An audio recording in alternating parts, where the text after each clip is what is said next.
dear beloved, Boss Mike, Cervera.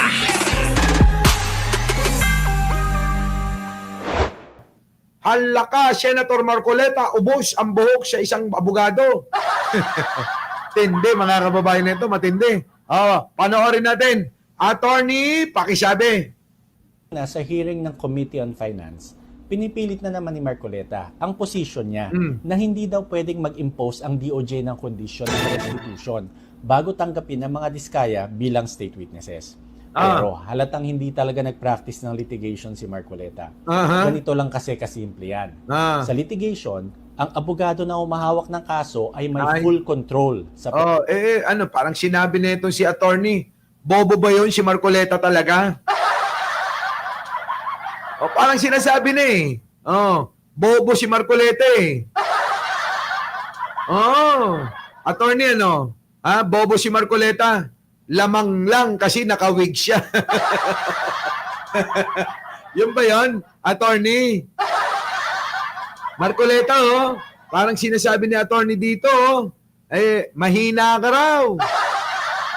Alam mo na ibig sabihin, sa ibang kasalitaan ng mahina, bobo. Ganon. Di ba? Lamang ka lang daw kasi nakawig ka. Lamang lang si Marcoleta kasi nakawig daw. Eto na. Pasok. Ikaw talaga, Boss Mike, kung ano-ano sinasabi mo. Mamaya mapikon yan, Tuloy. presentation ng evidence. Siya ang nagde-decide kung anong ebidensyang ipepresent niya at kung sino ang magiging mga testigo niya.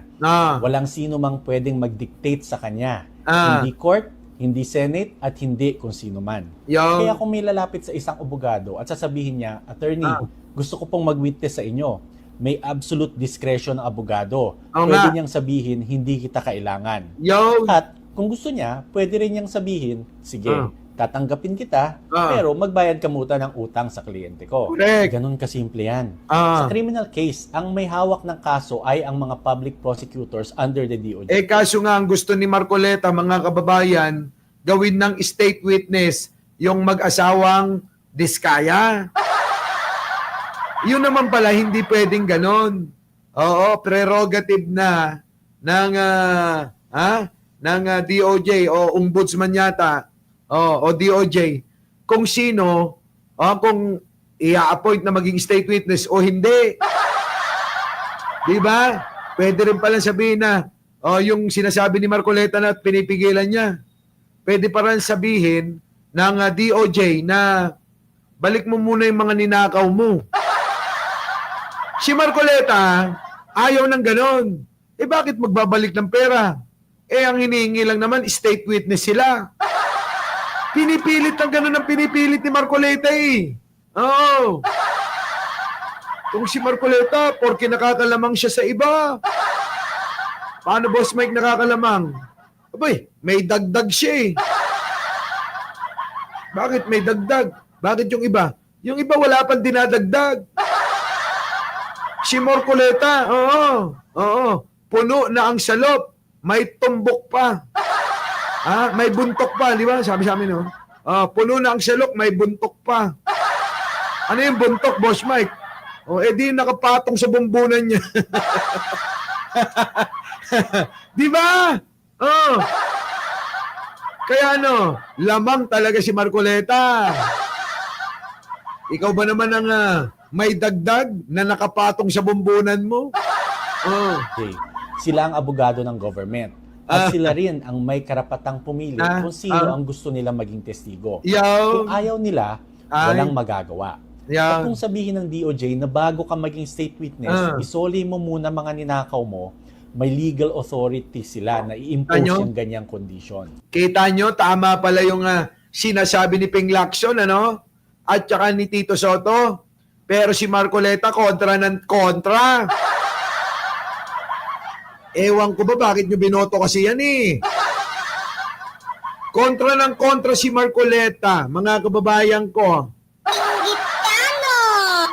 Diba? Siguro naiinggit kay Ping Lacson, anino? Ngayon si Ping Lacson babalik na. Magiging chairman na naman uli siya ng Blue Ribbon Committee.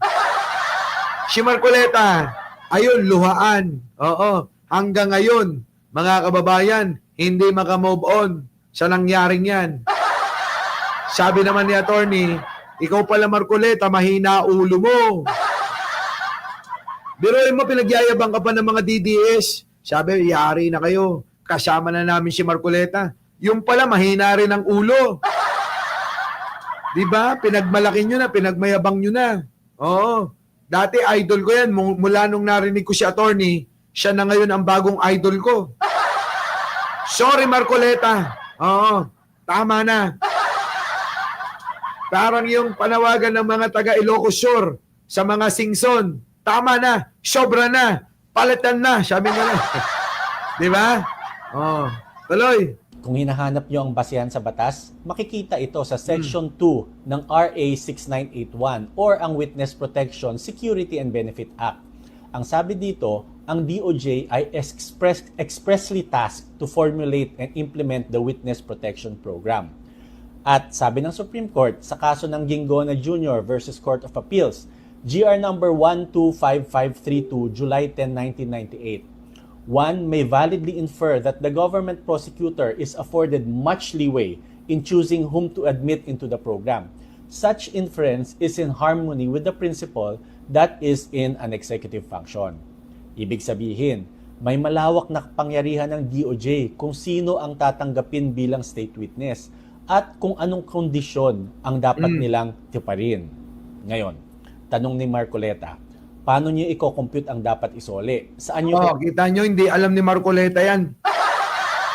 Panoorin nyo, unawain nyo maigi yung sinasabi ni attorney ha, para mas maunawain nyo maigi, mahalaga ito eh.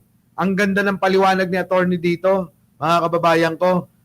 Napakadaling unawain Arnold Lopez. Ito na. Kunin ng figures. Madali lang yan. Itanong sa mga diskaya, magkano ang ninakaw nyo? Nasa batas din yan eh. Dapat nila sagutin yan before they can even be considered as state witnesses. Ayon sa Section 11 ng RA 6981, before any person is admitted into the program, he shall execute a sworn statement describing in detail the manner in which the offense was committed and his participation therein. Sa madaling salita, bago maging state witness, kailangan nilang isulat kung paano nila ginawa ang krimen. Paano, kailan, kanino, at pinaka-importante, magkano ang ninakaw. Kapag nasabi na nila kung magkano, yan mismo ang magiging basehan ng restitution. Yan ang sagot sa tanong ni Marcoleta. Yan. Isolin nila ang ninakaw. Correct. Then and only then, pwede silang tanggapin bilang state witness. Yun, pwede palang ganun. Boss Mike, ang gwapo mo talaga, idol. Sabi ni Chinchin na Tabiro. Kahapon nga, sabi ko sa iyo eh. Pagpunta ko doon sa meeting place namin. Ni Manong Bongbong ba? Biruin mo, pila-pila yung mga nagpapapicture eh. Di pa ako nakakapasok. Pila na eh. Lahat gusto magpa-picture. Sa totoo lang, kaya pagharap ko kay Manong, ano nangyari sa'yo? Para ka namang nakipaghabulan sa kamukha ni Sarah. Sabi ko, Manong, hindi lang kamukha ni Sarah. Parang pinagsamang Roque at Sarah.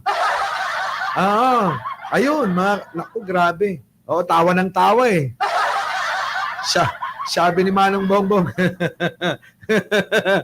Di ba? Kaya nga ba, gusto ko lagi kang kasama eh.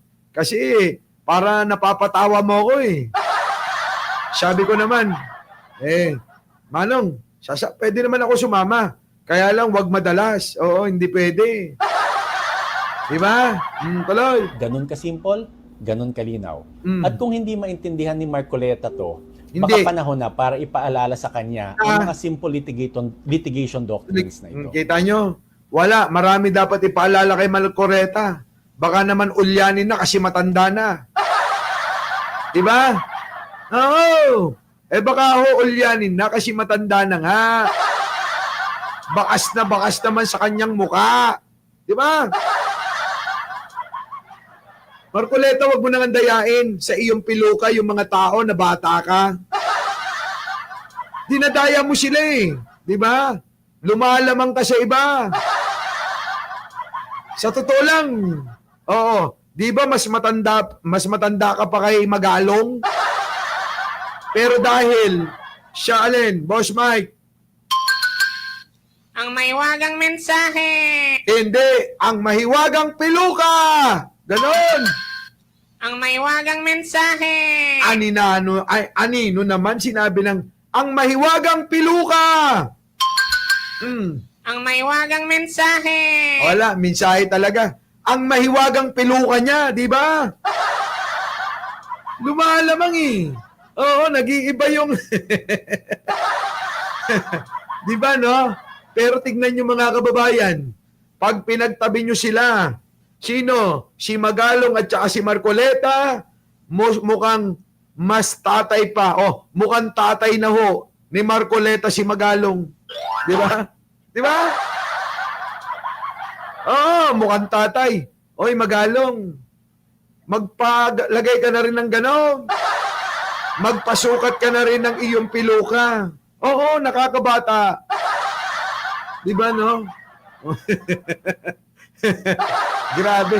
Kaya kayo, nambabash kayo. Binabash nyo si Marcoleta, pati aso. Nilalagyan nyo ng piluka. Antitindi nyo rin, no? Ala, nag-viral, mga kababayan. Yung aso, nilagyan ng piluka. Tapos, oo nga naman, in fairness, kamukha niya. Grabe, tindi. Antindi nyo. Our beloved Boss Mike Cervera.